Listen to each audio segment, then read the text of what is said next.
కానీ ఒక కుక్కర్ మీ లైఫ్ ని మొత్తం మార్చేశారు అనిపించింది. కుక్కర్ అన్న పదం వాడినా విన్నా నేను కుక్ అవుతాను. ప్లీజ్ వదిలేయండి, నన్ను తీసేయండి. పప్పు నేను గిన్నెలో వండుకుంటా, అసలు పప్పు కూడా వద్దు. పప్పు అన్నది పెద్ద తప్పు. ఇంట్లోంచి కుక్కర్ని అయితే మొత్తం డిలీట్ చేసేస్తారు. కుక్కర్ పప్పు నాకు వద్దు ప్రస్తుతానికి, అవి నాకు పీడకల్లు అనమాట. ఓకే. అండ్ మీరు ఈ 1 వీక్లో గమనించిన కంటెస్టెంట్స్లో మెయిన్గా అయితే సో బాగా ట్రైన్డ్ అయ్యి వచ్చేసారు అని చెప్పేసి మీరు అంటూ ఉన్నారు. సో అంత బాగా ట్రైన్ అయ్యి ఫుల్ మైండ్ గేమ్ ఆడుతున్న కంటెస్టెంట్ ఎవరు అంటారు మీ దృష్టిలో? నిఖిల్ ఒకడు బాగా ట్రైన్, బాగా స్ట్రాటజీతో వచ్చాడు. అలాగే అభయ్ నవీన్, సోనియా, వీళ్ళు ముగ్గురు బాగా పెద్ద ప్లానింగే.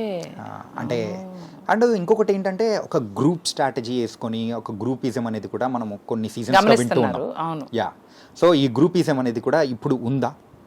మీరు చూస్తున్నారుగా ఈ సీజన్ లో. అంటే మీ మాటల్లో మీరు చూసారా లేదా? ఫస్ట్ నా మాటలు నా నోటితోనే అన్ని చెప్పించాలా? మీరేం చెప్పరా? హాయిగా తెల్ల షర్ట్ వేసుకుని నాకేం అరగను, నేను అన్ని ఇలాగే మాట్లాడతా అని కూల్గా కూర్చుని నాతోనే అన్ని చెప్పిద్దామనా?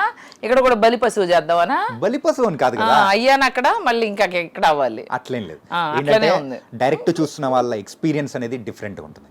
కొంచెం ఉంది, గ్రూపిజం ఉంది. నేను చెప్పను ఎవరు ఏంటన్నది, అది మీరు చూస్తే అర్థం అవుతుంది. నేను ఎందుకు చెప్పాలి? అన్ని నా నోటితో గ్రూపిజం ఉంది. ముందే కొంచెం మాట్లాడుకున్నట్టుగా వాళ్ళు ఆల్రెడీ వర్క్ చేసి ఉన్నారో తెలుసు, ఒకరికొకరు తెలుసు. సో వాళ్ళు ఒకరినొకరు సేవ్ చేసుకుంటున్నారు. ఒకళ్ళు నువ్వైతే నన్ను సేవ్ చేయి, నేనైతే నేను సేవ్ చేస్తా, అట్లా అనుకున్నట్టుగా నాకు అనిపించింది.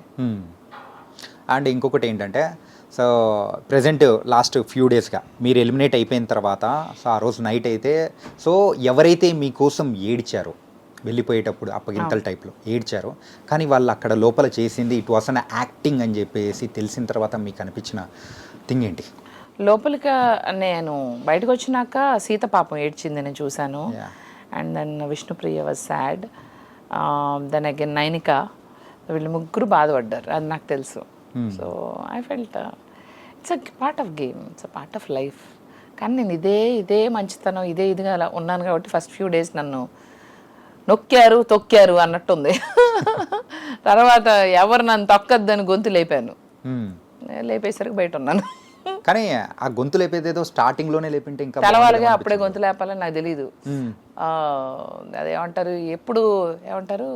ఎప్పుడు నెగ్గాలో కాదన్నయ్య, ఎప్పుడు తగ్గాలో. మా పవర్ స్టార్ పవన్ కళ్యాణ్ అన్నయ్య గారు డైలాగ్ రిపీట్ చేస్తూ ఓవర్ యాక్షన్ చేశాను నేను సరైన టైంలో. అంటే I don't know that first డేనే అన్ని పాయింట్అవుట్ చేయాలని నాకు తెలీదు.